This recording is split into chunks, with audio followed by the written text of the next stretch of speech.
بھارت اور چین کے درمیان کئی دہائیوں میں ہونے والا سب سے سنگین تصادم فروری میں اس وقت ختم ہوا جب انہوں نے لداخ میں متنازع سرحدی پٹی سے اپنی فوجیں واپس بلا لیں. لیکن ہندوستان اور چین کی سرحد اب بھی اشتعال انگیز معاملہ ہے، کیونکہ ہمالیہ کے دیگر متنازع مقامات پر اختلافات کو حل کرنے کے لیے بات چیت تعطل کا شکار ہے.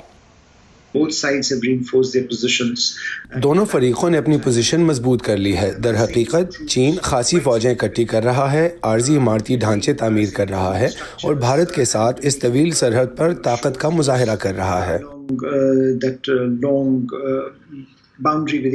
بھارت جس کی طویل عرصے سے اپنے حریف پاکستان پر توجہ مرکوز تھی، اب اپنے سے کہیں بڑے ایک دوسرے پڑوسی سے سیکیورٹی خطرے سے نمٹنے کی تیاری کر رہا ہے. وہ چین کی سرحد کے ساتھ فوجیوں اور ہتھیاروں کو تیزی سے منتقل کرنے کے لیے سڑکیں اور سرنگیں بنا رہا ہے. وزیراعظم نریندر مودی نے اس سال امریکہ، جاپان اور آسٹریلیا کے ساتھ 2 سربراہی اجلاسوں میں چین کا مقابلہ کرنے کے لیے کوآڈ نامی اسٹریٹجک اتحاد کو مضبوط کرنے کے لیے شرکت کی. پیسفک دیشوں کی بڑی مدد کرے گا. اس چیلنج نے بھارت کو ایسے متاثر کیا ہے جو خاصا ڈرامائی ہے. ایسا اس موجودہ بحران سے پہلے بھی ہو رہا تھا. اب بھارت جوابی کارروائی کر رہا ہے، نہ صرف سرحد پر اپنی فوجیں بڑھا رہا ہے بلکہ کوآڈ کو باقاعدہ بنانے جیسے اہم فیصلے بھی کر رہا ہے.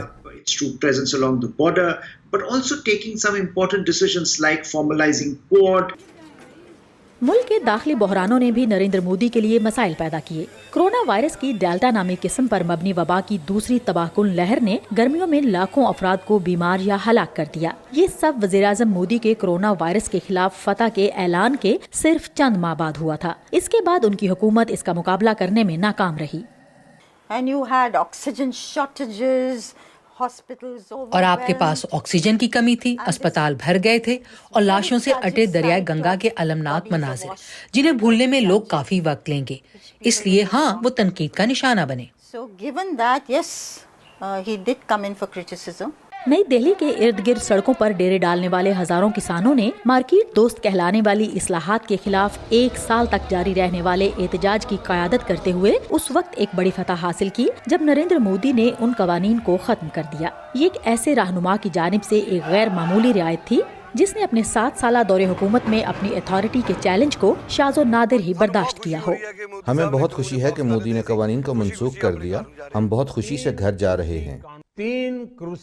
تجزیہ کاروں کا کہنا ہے کہ کئی دہائیوں میں ہندوستان کے سب سے مضبوط رہنما کی چمک ختم ہو گئی ہے، خاص طور سے ایسے میں جب لاکھوں غریب لوگ وبا کے باعث ہونے والی معاشی تباہی سے نمٹ رہے ہیں. Apart from the COVID mishandling, Covid کے خلاف ناقص رد عمل سے ہٹ کر یقینی طور پر روزگار، نوکریوں کی کمی، معاشی بدحالی، پیسے نہ ہونے کی وجہ سے خاندانوں کا اپنے بچوں کو اسکول سے نکالنا، لڑکیوں کی جلد شادیاں، کم عمری کی شادیوں میں اضافہ کیونکہ والدین ان کی دیکھ بھال نہیں کر سکتے. مجھے لگتا ہے کہ 2021 کے دوران جو کچھ ہوا ہمیں اس کی سنگینی کا اندازہ نہیں ہو سکا ہے. the enormity of what has happened during 2021. ایک زیادہ مضبوط چین کا مقابلہ اور معاشی بدحالی سے نمٹنے میں بھارت کو درپیش مشکلات آئندہ بھی جاری رہیں گی. اینجنا پیسریچا کے ساتھ سعدیہ زیب رانجھا، وائس آف امریکہ.